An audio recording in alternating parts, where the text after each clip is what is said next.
Operation सिंदूर के बाद विदेशों में डेलीगेशन भेजे, इससे पाकिस्तान को एक्सपोज किया। इसके बाद पाकिस्तान के दोस्तों का हिसाब किया। मोदी ने साइप्रस जाकर पाक के दोस्त तुर्की को निपटाया। उसके बाद अब प्रधानमंत्री का जो दौरा चल रहा है उससे चीन को निपटाया जा रहा है, चीन की घेराबंदी की जा रही है। यह दौरा इसलिए जरूरी था क्योंकि हमारा असली दुश्मन चीन ही है। ऑपरेशन सिंदूर में भी चीन का ही खेल था। पाकिस्तान को आगे करके चीन अपना खेल कर रहा था। आज ये बात भारतीय सेना ने खुल्लम खुल्ला बता दी है। ऑपरेशन सिंदूर को लेकर सेना ने जो खुलासा किया आपको सुनना चाहिए। पहला खुलासा, युद्ध में पाकिस्तान अकेला नहीं था, चीन और तुर्की उसको लगातार सपोर्ट दे रहे थे। दूसरा खुलासा, पाकिस्तान फ्रंट फेस था, पर्दे के पीछे से चीन उसकी मदद कर रहा था। तीसरा खुलासा, हर कदम पर चीन पाकिस्तान को खुफिया जानकारी दे रहा था। चौथा खुलासा, चीन भारत से सीधा भिड़ने से बच रहा था, उसने पाकिस्तान को मोहरा बनाया। पांचवा खुलासा, ऑपरेशन सिंदूर के जरिए चीन अपने हथियारों की लाइव टेस्टिंग कर रहा था। आप deputy chief of army staff lieutenant general Rahul R Singh को सुनिए। उन्होंने ऑपरेशन सिंदूर को लेकर और क्या क्या कहा है, पहले एक बार सुनिए, फिर उसको विस्तार से बताता हूं। Firstly, one border, two adversaries. So we saw Pakistan one side, but adversaries were two, and if I would say actually four or three actually. So Pakistan was the front face. We had China providing all possible support, and it's no surprise because if you were to look at statistics, in the last 5 years, 81% of the military hardware that Pakistan is getting is all Chinese, 81% of that. And talks about killed by a borrowed knife. So he would rather use the neighbor to cause pain than getting involved in the mud slinging match on the northern border. So that is what he's seen.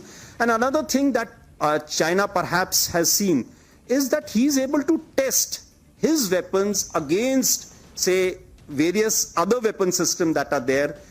It's like a live lab which is available to it. So again, Turkey also played a very important role in providing the type of support. When the DGMO level talks were going on. भाई अभी तक ये बात तो सबको पता थी कि इस युद्ध में पाकिस्तान चीन के हथियारों का इस्तेमाल कर रहा था, तुर्की के हथियारों का इस्तेमाल कर रहा था। लेकिन अब इससे भी आगे का खुलासा हुआ है। चीन और तुर्की का पाकिस्तान को सपोर्ट सिर्फ हथियारों तक सीमित नहीं था, बल्कि यह सपोर्ट एक कदम आगे था, या यूं कहें कि पाकिस्तान के साथ कुछ हद तक तुर्की और काफी हद तक चीन भी भारत से लड़ रहा था।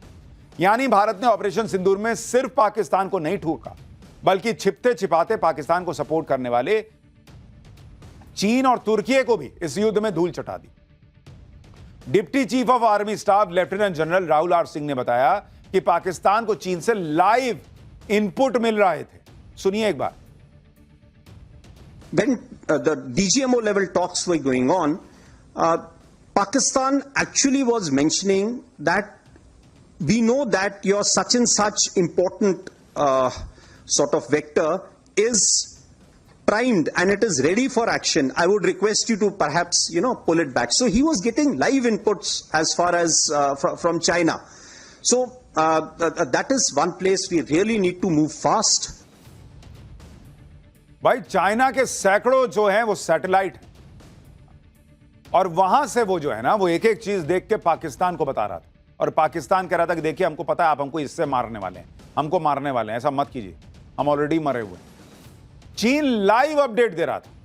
सोचिए आप, तुर्की सपोर्ट जो कर रहा था कर रहा, उसके बावजूद भारत ने पाकिस्तान को ऐसा ठोका कि पाकिस्तान घुटनों पर आ गया। तीन देशों के हथियार और सपोर्ट भी भारत का कुछ नहीं बिगाड़ पाए। भारत के हथियारों के सामने चीन ने अपनी मिसाइल को कबाड़ होते देखा। यही वजह है कि जो पाकिस्तान भारत से 48 घंटे लड़ने का प्लान बना रहा था वो 3 से 4 घंटे में सीज फायर के लिए गिड़गिड़ाने लगा। आज सेना ने फिर से यह बताया कि पाकिस्तान के गुहार लगाने पर ही युद्ध रुका। तो जो लोग ट्रंप का फोन आने पर सरेंडर वाली थ्योरी बेच रहे थे वो आज फिर एक्सपोज हो गए। इतना ही नहीं, जो लोग ये सवाल उठा रहे थे कि भारत ने सीज फायर क्यों किया, उस पर भी सेना ने बड़े अधिकारी ने कहा कि सीज फायर का समझौता करना एक मास्टर स्ट्रोक था। भारत ने एकदम सही समय पर सीज फायर का समझौता किया, और उसकी वजह यह है कि भारत ऑपरेशन सिंदूर के दौरान तय किए गए मकसद को पूरा कर चुका था। यही नहीं, deputy chief of army staff lieutenant general Rahul R Singh ने प्रधानमंत्री मोदी की लीडरशिप की तारीफ की। Defining thing was that leadership, the strategic messaging by leadership was unambiguous. You cross our red lines and there would be action, there would be punitive action if required. There is no scope of absorbing the pain the way we did a few years ago. So that is one important message that stands out loud and clear.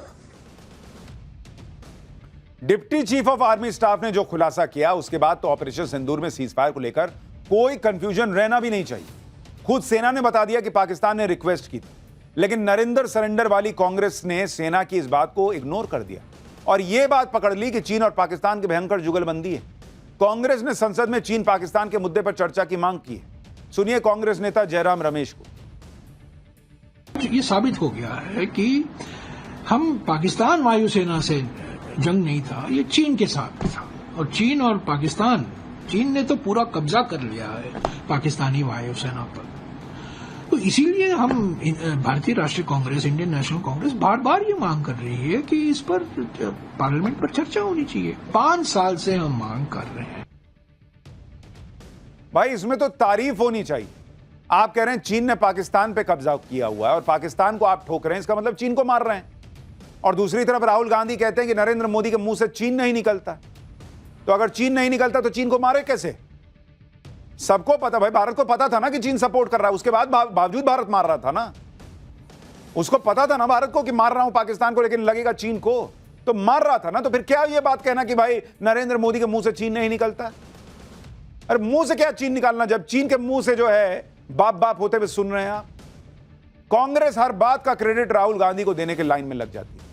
इसलिए अब सेना के खुलासे पर यह माहौल बना रही कि राहुल गांधी ने तो पहले ही चीन पाकिस्तान पर आगाह किया, जैसे दुनिया को पता नहीं कि चीन और पाकिस्तान का क्या खेल चल रहा है, वहां क्या बॉर्डर रोड इनिशिएटिव चल रहा है, किसी को नहीं पता है क्या? कांग्रेस यह दिखा रही है कि राहुल गांधी को विदेश नीति की बहुत समझ है, लेकिन यही राहुल गांधी नरेंद्र सरेंडर करके फंस जाती है। आप देखिए, एक तरफ राहुल गांधी माहौल बना रहे थे कि ट्रंप के फोन के बाद भारत ने सरेंडर किया, उधर पाकिस्तान ने फिर कबूल लिया कि भारत ने उसे ऐसा ठोका कि उसके पास सरेंडर के अलावा कोई चारा नहीं था, रास्ता नहीं था।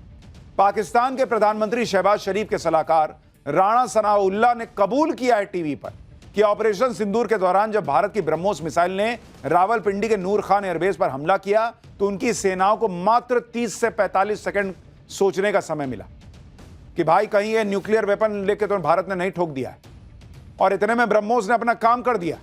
ये भाई खुद बता रहे हैं कि 30 सेकंड में इनको तय करना था कि भारत ने ब्रह्मोस तो मार दिया। इनको पता था कि ये अभी फटेगा, लेकिन इनको यह तय करना था कि भाई ये फटेगा तो न्यूक्लियर बम के साथ तो नहीं फटने वाला है। और ये कह रहे हैं कि भाई अगर 30 सेकंड में अच्छा हुआ भारत ने न्यूक्लियर बम नहीं मारा, नहीं तो हम भी मारते तो क्या होता। अरे भाई जब फटता तुमको पता नहीं चल जाता कि न्यूक्लियर बम फटा है कि नहीं फटा है? 30 सेकंड में ही पता करना था। और अगर उसमें न्यूक्लियर बम नहीं दिखा इसलिए कहा कि आओ फट जाओ, हमको कोई दिक्कत नहीं है, फट जाओ, हम तो न्यूक्लियर बम होता तब मारते, ऐसे नहीं मारते। यही खेला करते क्या?